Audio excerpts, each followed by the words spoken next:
السلام علیکم، آپ دیکھ رہے ہیں کے نیوز چینل۔ خبر شامل کرتے ہیں شیخوپورہ سے۔ ہمارے بیورو چیف طاہر خان کی رپورٹ کے مطابق صوبائی وزیر برائے ڈیزاسٹر مینجمنٹ میاں خالد نے شہر بھر میں کلورین اسپرے کرنے کی تیسرے مرحلے کا افتتاح کر دیا۔ میونسپل کمیٹی اور ریسکیو 1122 کی 6 گاڑیاں اور عملے پر مشتمل اسکواڈ شہر کے مختلف علاقوں میں کلورین اسپرے کریں گے۔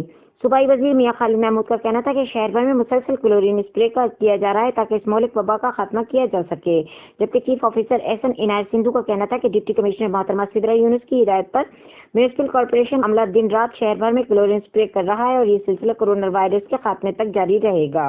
تمام ادارے متحرک، آپ بھی انتظامیہ بھی، کیا انتظامات مطمئن ہیں آپ اس سے کورونا کے خلاف میں؟ ابھی میں میونسپل کارپوریشن کے دفتر میں کھڑا ہوں، آپ دیکھ رہے ہیں یا گاڑیاں آپ کے سامنے ہیں۔ اس سے پہلے بھی شیخوپورہ شہر میں 2 دفعہ تمام آبادیوں میں اور تمام سڑکوں پہ ہم نے سپرے کروایا ہے۔ اب پھر کورونا وائرس کے سلسلے میں آج تیسری دفعہ یہ سپرے ہم کرنے جا رہے ہیں۔ ہمارے ہاتھ 112 کی تمام گاڑیاں ہیں، میونسپل کارپوریشن کا سارا عملہ صاحب یہاں پہ موجود ہے۔ انشاءاللہ